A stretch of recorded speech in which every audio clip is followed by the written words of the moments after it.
Hi, good afternoon, or good morning, or good evening, depending on when you're going to see this video blog. One thought that is uppermost in my mind at this very moment has to do with the lessons that children learn, which, if followed, are confirmed throughout a lifetime with good responses to it, good illustrations of it. And one that comes to mind relates to two world figures who at that time were not yet world figures when the story that I'm about to tell took place. One of these was a young man of noble birth who lived in England, but who used to go to a place in Scotland where the young man enjoyed swimming. One day, all by himself, while he swam, he had cramps on his legs and he was facing the danger of even dying, even going under. So he was able to cry sufficiently for a young boy at the shore to hear his voice, who promptly responded to what he was facing. He swam, he brought him back safely, and there was a sigh of relief that the one who was about to drown was saved. He expressed his gratitude. In due time, he joined his family going back home to London.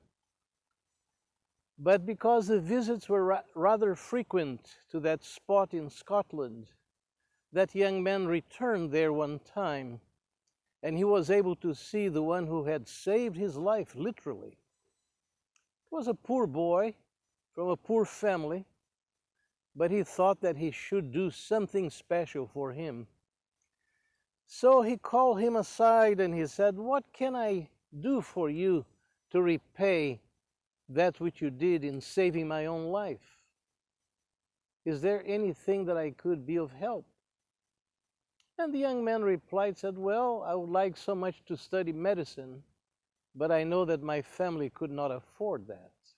So I have already long time ago removed that from my considerations." But the Londoner felt that his family was capable enough to help him.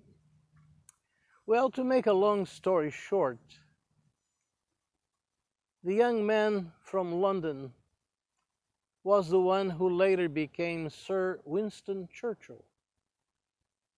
And the one who saved him was to become a great scientist, because he received the benefits of the one whom he had saved in going to medical school, had a brilliant career, and eventually he came to be the inventor of penicillin.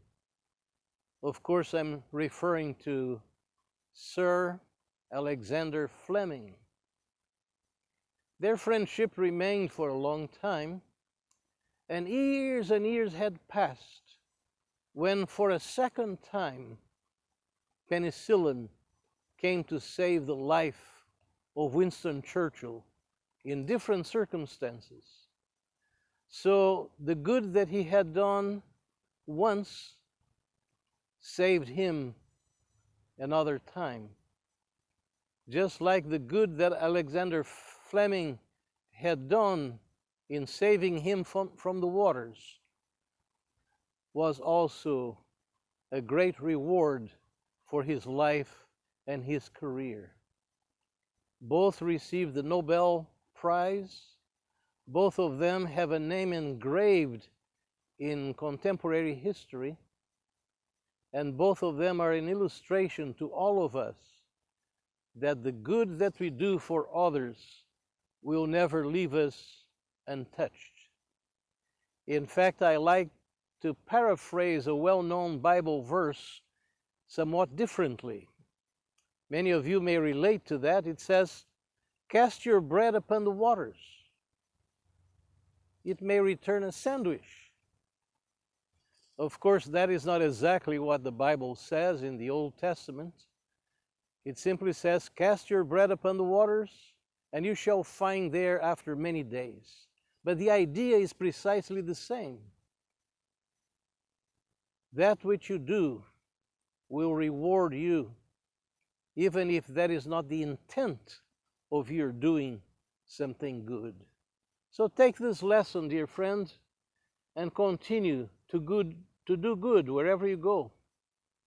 And the reward will not only be for the beneficiary of that good, but in some fashion it will come back to you as well.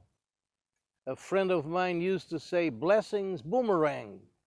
And I like that expression, because what we do for others comes back to us with far more than what we did to start with. Have a wonderful week, and we'll talk again very soon. Bye-bye.